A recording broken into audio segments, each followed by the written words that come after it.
I just want to say thank you all for being here. Today I will have someone else hosting the show, Mr. Thomas Finley. To grow and everyone traveled from everywhere to be here. I have my special singer here. That's my special. I'll introduce her later. However, everybody has molded me, put a lot into me. I am so blessed. My own story, it's like each of you your own story. I'd rather ask you who you are and what you're about than guess and talk about you, because illusions are very easy to fall into. However, we're going to continue on, and I'm turning my meeting over to Thomas Finley. He has been with me for many years, taking me in Toastmasters in and out. I've given him a run for it. But in the meantime, he poured a lot into me and accepted me and helped me to build. So again, thank you. And Thomas, the floor is yours. Thank you. Thank you. Okay, one. Maya Angelou said that you may not be able to control all the events that happen to you, but you can decide to not let it reduce you. It is a lovely quote, and it's befitting why we're here. Welcome, beautiful people. I am honored to be the MC or facilitator, and you're going to discover something about one another. I am going to frame some of the things that we do today with just that, moments of discovery. With that, I want to go over a little of the agenda because things have metamorphosed, and that's a good thing, but sometimes it's good so that everyone understands what's going to happen so that we have an expectation of what's going to come up next. We're going to have a little icebreaker, a quick way to introduce each other to one another. I assume that you know at least the person that's sitting left and right of you, but you don't know me. I don't know you. I like to know something about you before I leave today because again, it's about discovery. Then we're going to have the first of our dynamic speakers, and I am in such awe with them because I've read their bios, and I am so thrilled to be in their midst and their presence because again, I'm going to discover something about mental health from a male perspective. Then we're going to have a break because I don't know about you, but I've been up since 6:30 this morning. My son called me at 6:30 and he said, "Dad, did you send the money to me so I can pay my car note?"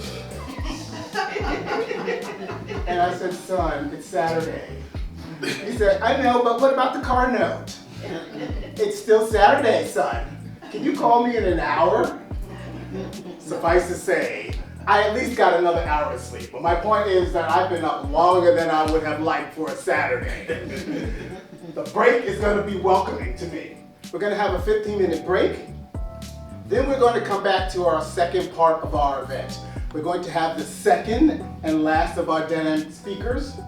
Then we're going to be blessed with a vocal concert by someone. And then we're going, I'm sure it will be.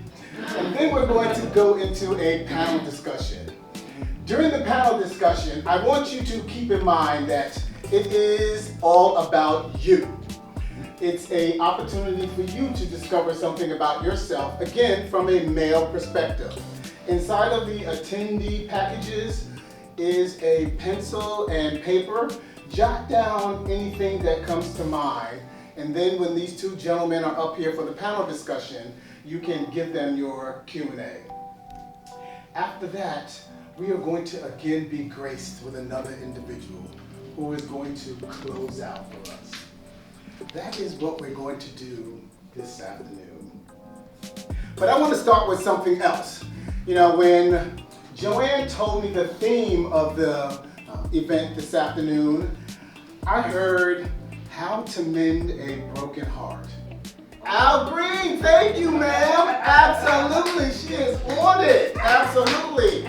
And I thought of let's stay together and love and happiness. I said, I've got to be there for that.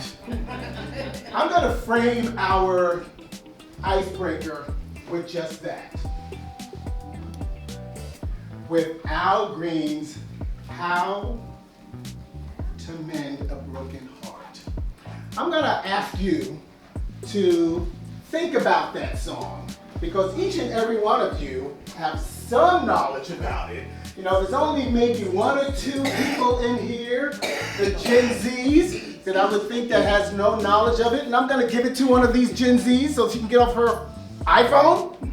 And I want you to look at the verse, and I want you to pull one of those lines of that verse out. And I'm gonna ask you, what makes that verse special to you? It's all about discovery. I am Sharon Malone.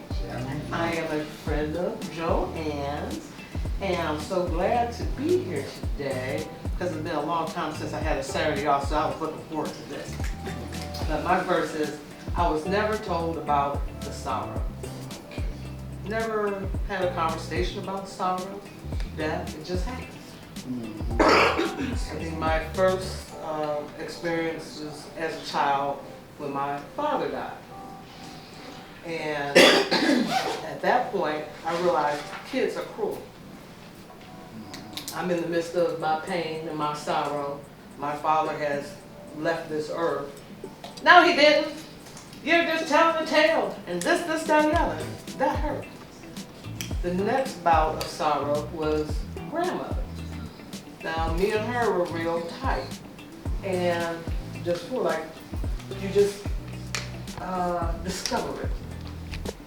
It just comes along your path, and then you have to deal. And with the sorrow, and if it's very close, the tears that are being shed and stuff like you can't even control. You know what I mean? Driving down the street, you're fine, listen to the nice beat, next you know you're sobbing and crying away. You have to pull over so you don't have an accident. So, just never told about sorrow. Just sorrow is something that just comes along your path and you just deal with it when it crosses that. I will tell you that. To go next. Come on, who's the courageous person that's gonna pull one verse out of How to Mend a Broken Heart? I could never see tomorrow. Okay, tell us what makes that special for you. Oh, well, first tell us who you are. I'm Dorothy Barno. I'm a friend of JoAnn. It's good to be here, to meet all of you people. I thought I could never see tomorrow. When I was, I guess 14, I was in a gym class and was flipped over the horse because of the gymnastic class, and I was hit in the side and I was rushed to the hospital. And at that time I was living with my grandparents. And I was in the hospital for 3 or 4 days. They didn't think I was going to make it. And when they went in, they thought it was my appendix, but it didn't go all over me. It went into a bladder, and they could take it out and they didn't know what it was. But it was my appendix had gone into that bladder. And I always use the expression that God knew me better than I knew myself at that particular time. And after I turned 15, I was taken away from my grandparents.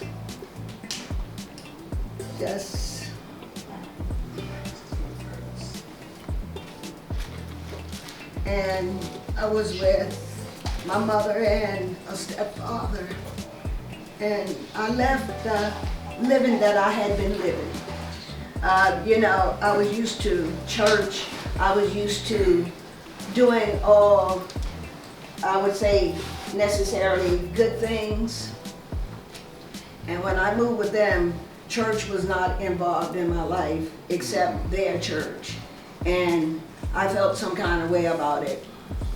And I promised God that if I ever outlived this, and I would go on. And then I was stricken with a brain tumor, and my son was leaving for college, and he didn't want to go because they said that I was not gonna live but 3 weeks. So I never had the surgery, and I wouldn't go to chemo. And after he got in college, I was stricken with pancreatic cancer. And it was to the point that they said I wasn't gonna make it. But when I went and I talked to the doctor, And I told him, I said, a lot of people don't live through pancreatic cancer, and the reason they don't live because they don't believe in anything.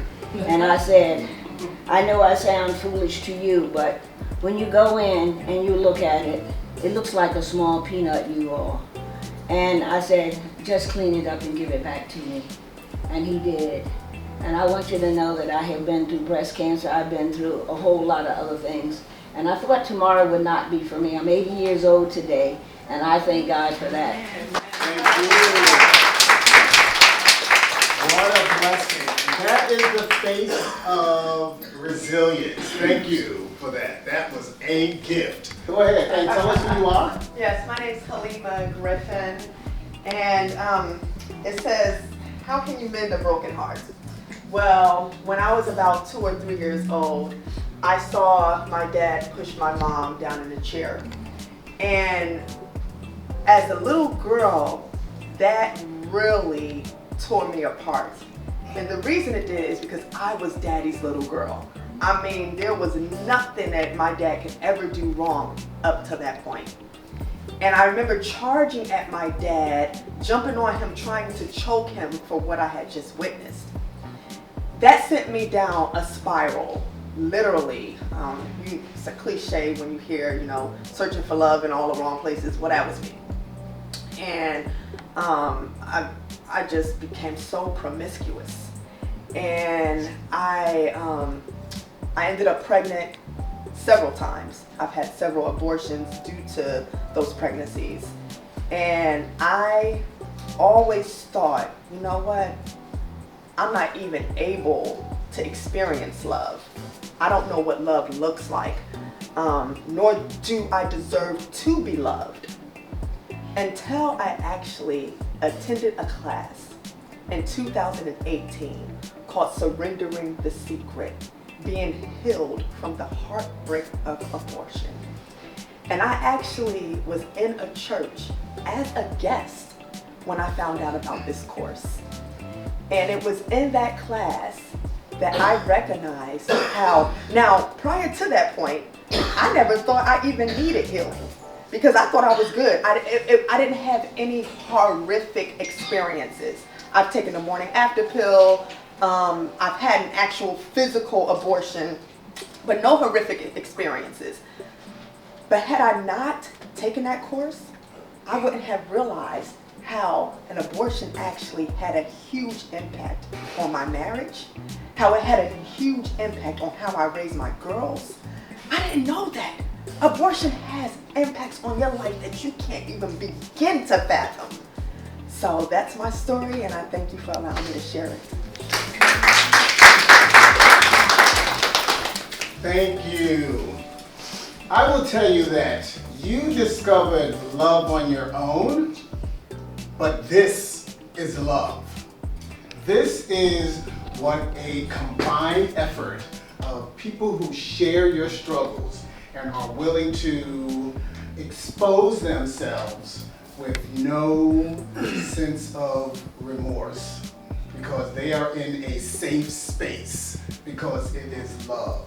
We have the first of our guest speaker who is going to share mental health awareness and exposure from a male perspective.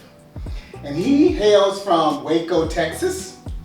He is a director of media and production, a singer. We may have someone step in behind you. Behind me? Behind you, of course. We also have someone who is a band leader, and when I read it, band leader, because I played a clarinet, I was in a high school band, I love it. I said, wow, okay, let me read more.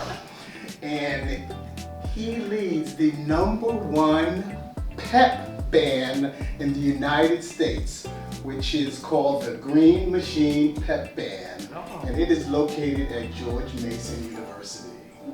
Please welcome to the stage, Mr. Bobby Lacey II.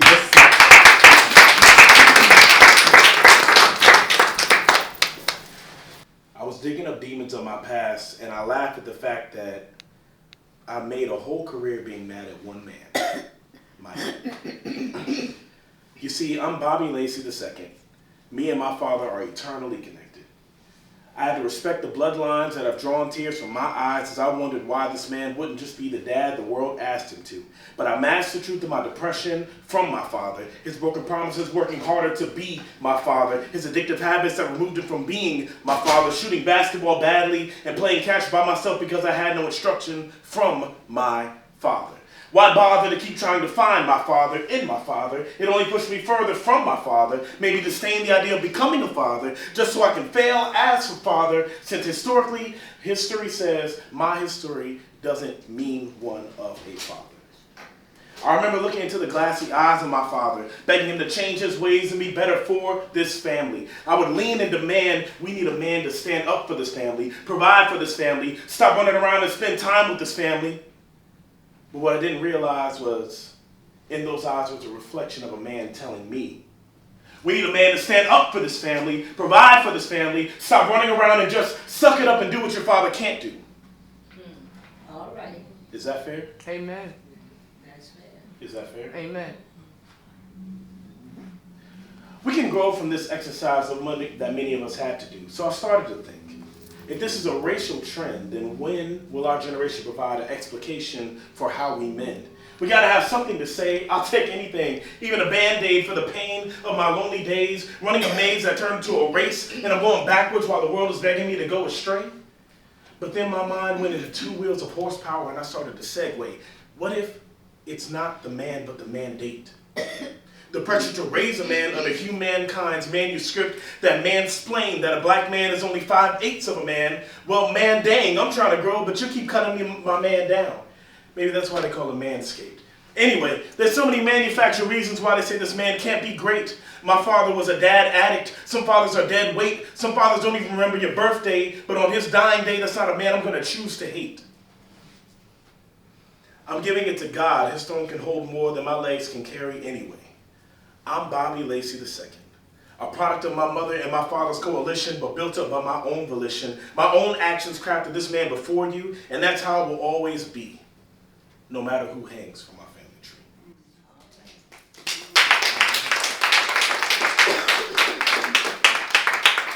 So I grew up with a father who chose crack over his family every day. But my mother refused to let crack divide our family. She did the best and worst thing that could possibly happen to me. She kept a man in the house and wanting nothing to do with me. And so because of that, I walked through life confused on what is a man. What am I here to actually do? What are my actual responsibilities? What are my actual meanings? What is the blueprint of what a man is supposed to be? Because my father was broken. And we didn't have time to talk about my father's brokenness because he had to raise me as a child. Over time, as I got older and a little bit older, I realized that as I've gotten married and now about to be a father, I realized that it is the hardest job that anybody can do. It's to look somebody in the eyes and tell them something that they don't even know themselves. You're gonna be great, life's gonna be good, don't worry about it, all the struggles of life are gonna be handled for you, we got this. We don't get that option. Not even close. And so me and my father started having conversations. Around 22, missed a lot. Like everything. My first, second, third, and fourth heartbreak. My first job. The way that I finally learned how to shoot a basketball. He missed everything. And he looked across at me and said, I'm sorry. And then went back to doing crack again. As I started going through heartbreaks on my own, not only from my father, but from friends and family, I started to realize that this world was not made for us to be successful. It was made for us to find the lines where we can actually flow and grow, but we have to do that together. And doing that together is finding when you are weak and I am strong and being able to combine those things together so we can move forward as a generation. That's something I refused to do for my father until about 35. I'm 31. I guess we had a little bit of he's now struggling with the illness where we don't know what it's gonna do. He's starting to lose all the strength in his body, slurred in his speech, can barely stand up. And I realized that I don't want to look across the casket for my father and say, I can't stand you. I'm carrying that weight by myself. Instead, I just decided to forgive him. All right. I decided to forgive him. And I forgive him every day because it doesn't take just one time. No, it doesn't. I decided to forgive him for the times that he was weaker, decided to forgive him for the times that he didn't know what to do, decided to forgive him for all the times that I've realized, dang, I'm making the same mistakes. And I can't make everything your fault, or else I would never grow. I thank my father. Thanks to all the things that we went through, it built me into an artist, into a leader. It built me into a mentor, mentee. I get to go all kinds of places and people will listen to the way that I look at life, and I got that from my father. And so I thank my father for allowing himself to be the vessel. I totally understand that. I thank my father for allowing himself to be the vessel that taught me what a man is supposed to be. Okay. It just wasn't conventional. It was very unconventional. But I thank God for my father. I thank God for my mother for holding on to my father. And although I didn't get the childhood I thought I wanted, I'm the man that I was supposed to be. But that's because my own volition kicked in, and I realized there's only so many ways we can walk through life, making something someone else's fault. Oh, wonderful. I am inspired now. Again, mental health from a male perspective and discovery. I've discovered something about myself because I often thought, how much can I remember? So when I look at this verse, how can I lose? Well, the verse that sticks out to me is, how can a loser ever win? And I choose that verse because I've been through many adversities in my life. I've had open heart surgery at the age of 5.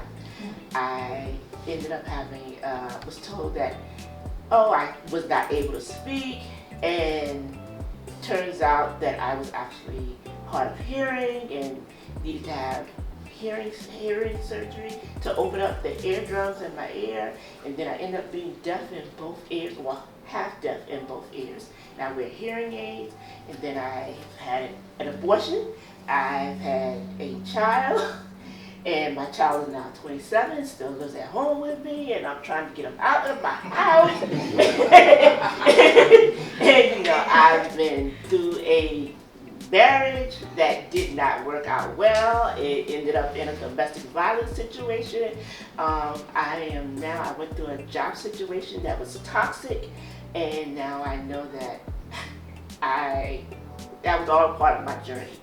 And I'm here today, and I'm like, I love life, and I love God, and I want to do what He has for me to do. So when I say, how can a loser ever win? I know that because I have Him, I can win. Right. Absolutely. I will tell you, these two ladies are the reason that I am here. Because when they said they were putting on an event, I said, what can I do? Because I know that I am going to learn something that I did not know about you before. But more to the point now, I'm going to address Miss Wanda. You know what I did to my 25-year-old son when he was still living in the house with me and my wife? I packed his luggage and I said, son, there is a studio apartment that is 3 blocks away from here. Here are the keys. And he looked at me and said, Dad, who's it for? I said, it's for you. That's your new home. You have now 2 sets of keys, one of this house and one of that house. And also you have the keys to my Sahara. But my point is, it's time for you to go. And I heard nothing from her because she sat there saying, oh no, you didn't do that. I was serious. I was serious. He didn't go until the next morning, but he went. Right. My point is, sometimes you have to let them go. It is 4 hours. In Cott, Pennsylvania, and he is a bishop. Now, I told him he has a finite amount of time, but as you know, when you go to church and you tell a bishop he has a finite amount of time, he looks at you and say, you might want to find another church. Because I cannot be put on a finite amount of time. Because God is not on a finite amount of time. He is there everywhere, every day, every time you look. He is there. So please don't put me as his messenger on a finite amount of time. But I am sure that he will do the best that he can. He is a graduate from Manna Bible College with honors. He was ordained in 1991. He is quite the author. Again, I cannot go through all of his publishing productions, but I will say just a couple. I stood inside the eye of hell and remained fearless. I love the play on the word I you did with that title. He must be a Toastmaster, Wanda. I also see that he published Bishop Needs Love Too. Oh yes, they do. Some of them, a lot of love. Please welcome to the stage, Bishop Gershon.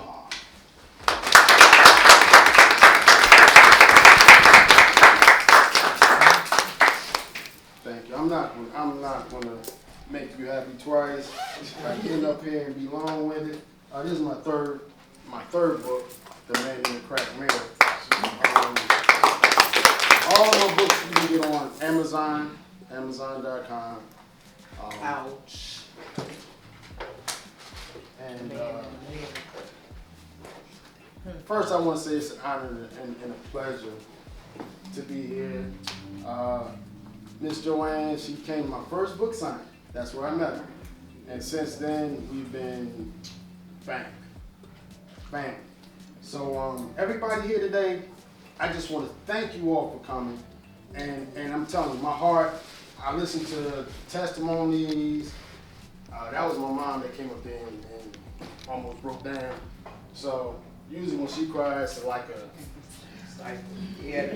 so that's my mom. Nobody wants to see your mom cry. So nevertheless, if you can, just for like 1 minute, just hug somebody and say, look, I appreciate you. I appreciate you. Just whatever you're going through.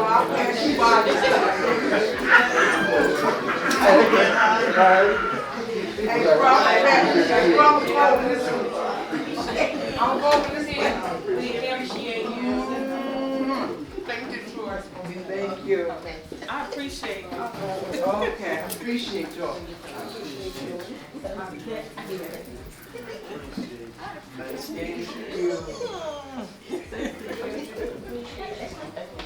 Hey, you needed that too. Come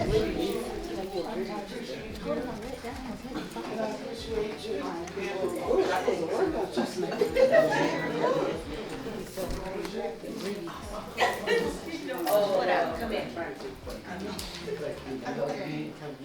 Okay, now that we got that out the way. This is not a church setting for me, and I think God is more of an intimate setting. And I like I like class participation. You know what I mean? Like you ever been in church and say, look at your neighbor and tell your neighbor. And then look behind you and look at, okay. I want everybody to say, me. Me. Now that's going to mean something later on, okay? First I want to tell you that everybody in here go through trials and tribulations, but we are all metaphysically evolving. me, metaphysically evolve. Okay? Okay. I want to read this real quick. And I want you all to repeat this portion after me. God made me who I am. God made me who I am. And I accept myself. And I accept myself. I am who I am. I am who I am. And I'm proud of myself. And I'm proud of myself. When I let go of what I am, When I let go of what I am, I become what I might be. I become what I might be. I hope somebody felt I felt Yeah, I it. did. the thing that Miss JoAnn called me about, and she asked me, she said, well, I want you to be one of my speakers, how to mend a broken heart. First thing came to my mind was the song. Okay? So I said, okay, Miss JoAnn, I'll do what I can. No problem, I'll be there, not a problem. But in order to mend a broken heart, the first thing you have to do is we all have to remove the mask and become transparent. Y'all with me? Yes. It's not about anybody else, it's about self. You have to remove the mask and become transparent. The second thing is we have to figure out who and what we gave access to our hearts. Yeah, say that. Yeah. Sometimes it's conscious, subconscious, and sometimes we're unconscious. Okay? So it doesn't matter whether it was a relationship, someone you loved, passed on or transitioned, someone you considered a friend or a family member betrayed you, whether you were raped, ridiculed, or rejected.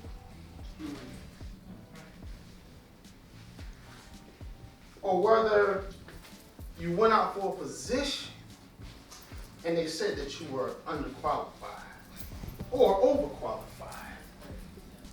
Whatever it is that gave you your broken heart, I'm letting everybody know today that you are more than a conqueror.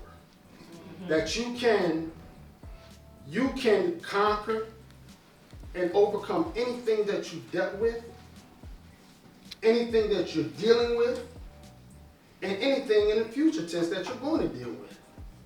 First thing is you have to look at self. Because believe it or not, you all have the power and the greatness to do all things. What does it say? I can do all things. Not some, but I can do all things. Through Christ, who strengthens me. Now, Christ is not a person. Christ is a consciousness. Okay? Christ is a form of consciousness. Jesus died on the cross, and he became the Christ. It's called Jesus the Christ. In mind, Christ conscious, elevation. Okay? Me. The two things that will control the quality of your life are meaning and emotion. Meaning and emotion.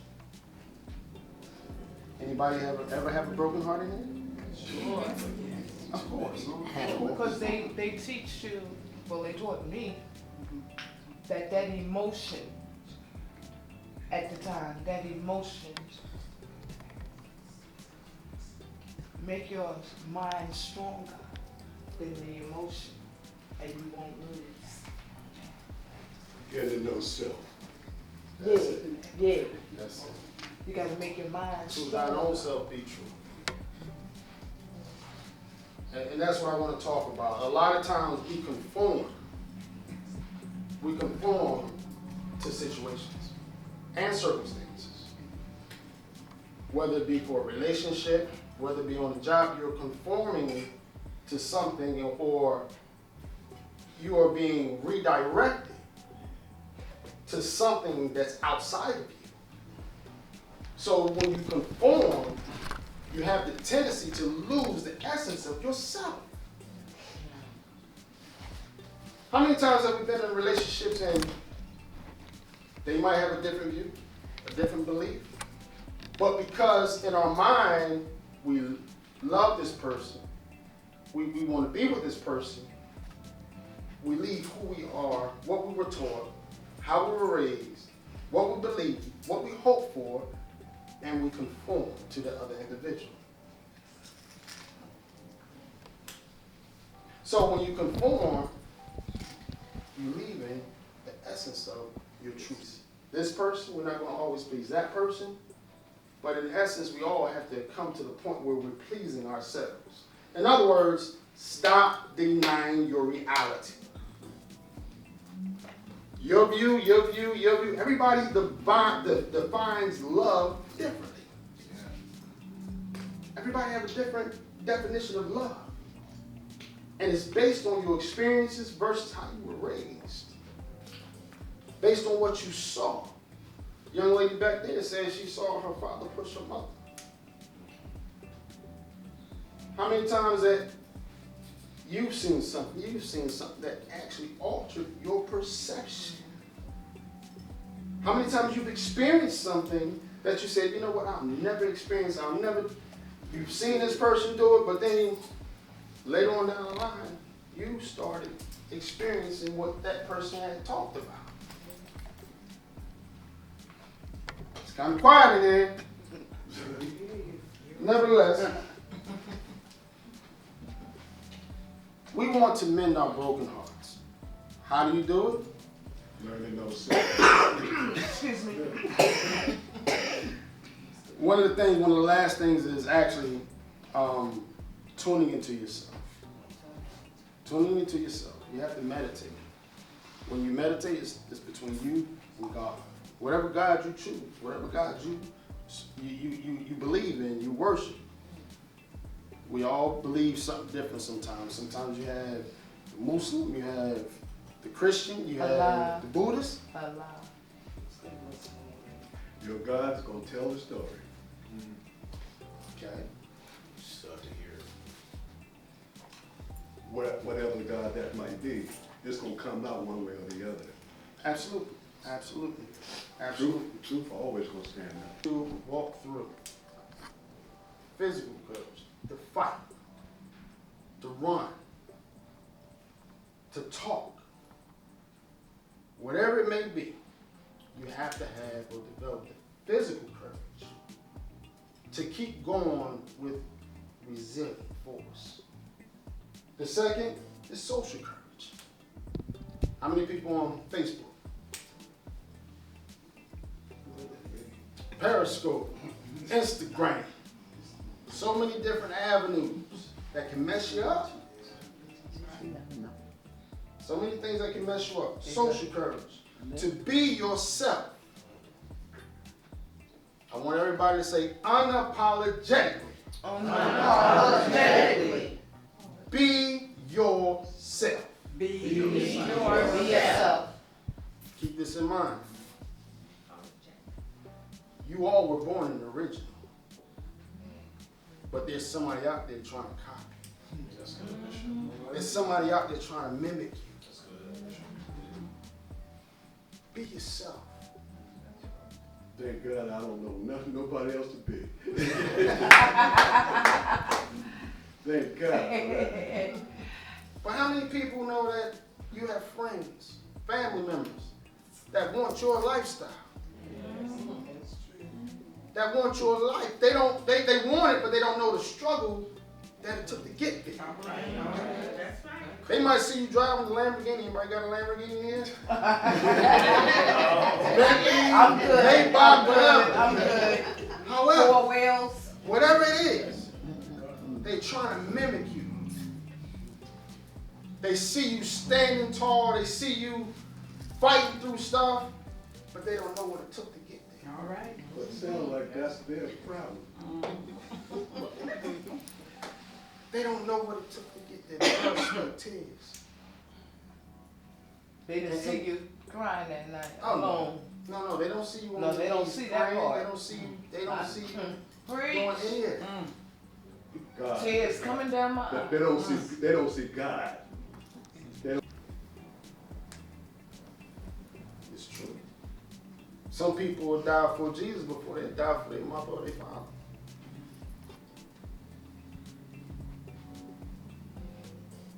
I don't have anything against Jesus, y'all. Just put that out there. I don't have anything against Jesus. That's an example. The sixth one is spiritual courage. Spiritual courage. You're living with a purpose. You're meditating. You're praying. You're doing things that will actually usher the Spirit of God. Like I said, I don't know the words and I don't know how to sing. But you know my heart. But I'm gonna do it like I do. Okay, Jackie, thank you. I am only human, and I'm just a man. So please help me in all that I am. Please show me the way.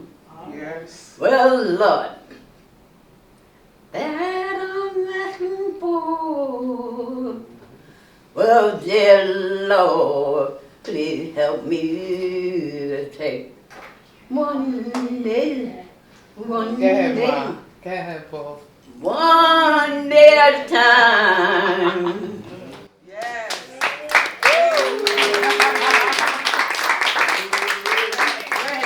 Keep on singing. Keep on singing. Go on, go on, sing. The second verse. That second verse. Keep singing. Oh, Lord, I'm only human. And I'm just a man. Oh, please help me in all that I am. Yes. Please show me the will. Well, Lord, that I'm asking for. Well, dear Lord, please help me to take one day. One day, dear Lord, one day at a time.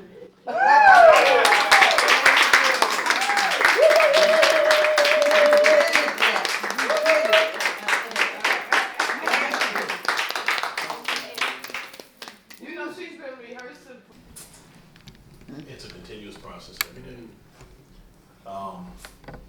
I realized that life was too big for me to try to wrap it all up in one. I tried at like 23, so what's that, 8 years ago now? I tried about 8 years ago to just kind of accept that, you know, life is just the way it is, and at some point in time I gotta take responsibility for it. But then I realized that there's so many other things that are going on that I can't just wrap it all in one. I'm JoAnn Richardson, the founder of Reach Out, I Hear You.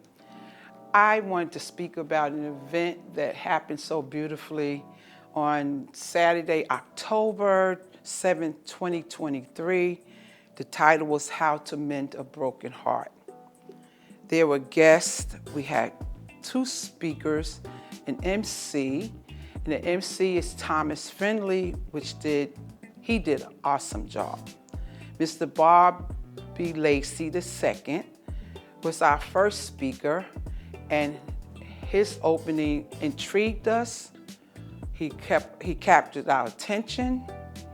It allowed people to open in spaces and places within themselves in their own freedom, I want to say. It was dynamic. I saw a lot of healing and releasing go on in the room that evening. Things that people normally wouldn't speak about was said. It was just so different for me, but it was powerful. Also, getting back to my MC, Thomas Finley, I liked how he opened up the event with questions on how do you mend a broken heart. and I think it was Al Green's song, if I make no any mistake. And it helped people to open up, which we call an icebreaker. And the word he used was discovery. I am also from a speech club called Toastmasters, so I could follow some of his ideas in the program. And the discovery that I received was allowing people to have a safe place that day speaking. The minister, Bishop Lamont Burnshaw, spoke on 7 languages of love. And it was just good to have a man's panel. It was my first time having men. I found that men react different to men as well, but it was a beautiful learning lesson for me. I'm also expressing something else here. I'm pausing. This is all new for me, standing in front of this camera this close, but I'm okay. This is a piece of art that I definitely need to speak on. I represented myself that evening through art because I didn't draw this. This is a copy, but I titled it Dancing in the Rain. However, we all get our own descriptions and what it is for them. But dancing in the rain for me means in your pain, in your shame, in your guilt, in your flame, in your blame. But the aim for healing and mending the broken heart, realize that we can dance in the rain. And here I have a female to represent male and female, but the same messages.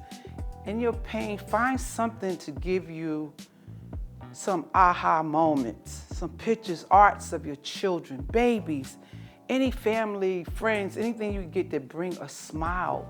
We get so stuck in our pain that we think there's no help. But it's small things like pictures, art, family, love, this event, anything that can inspire you, build you. But to help you heal the most, for me, is standing in your truth. And even though it's very challenging because it was for myself, mental health afforded me the opportunity, my village, and my prayer life.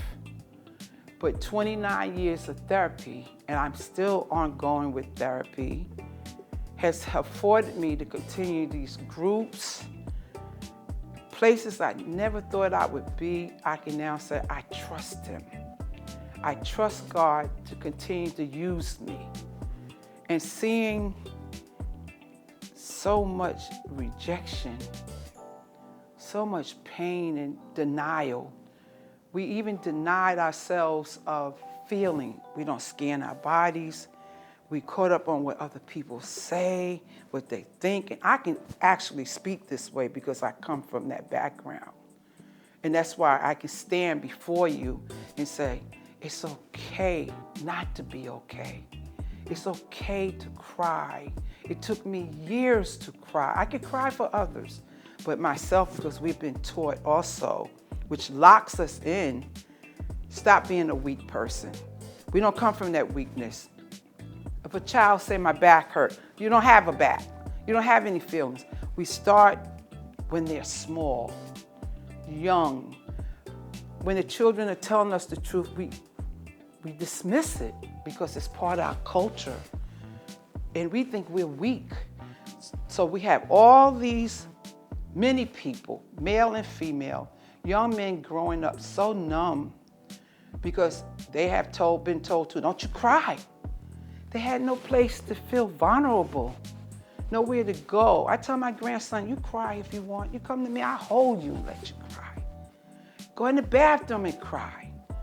But do not allow your feelings to be trapped because it causes monsters inside of us, which is called rage and anger because it's been suppressed and suppressed and suppressed.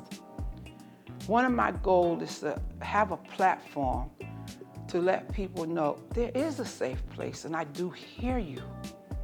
I started out with Reach Out and Shout, what sexual abuse was about. Years later, I changed that name because the sexual abuse offended people, it hurt people, and it wasn't gravitating them to get the major message because you have shame.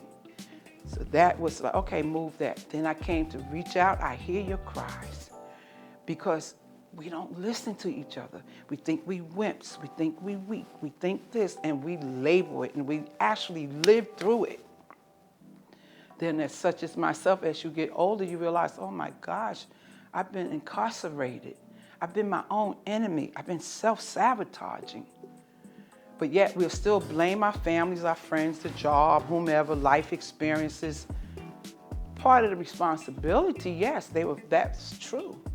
But the reality is that you are responsible for your healing. And Reach Out gives you a platform to come out and be heard.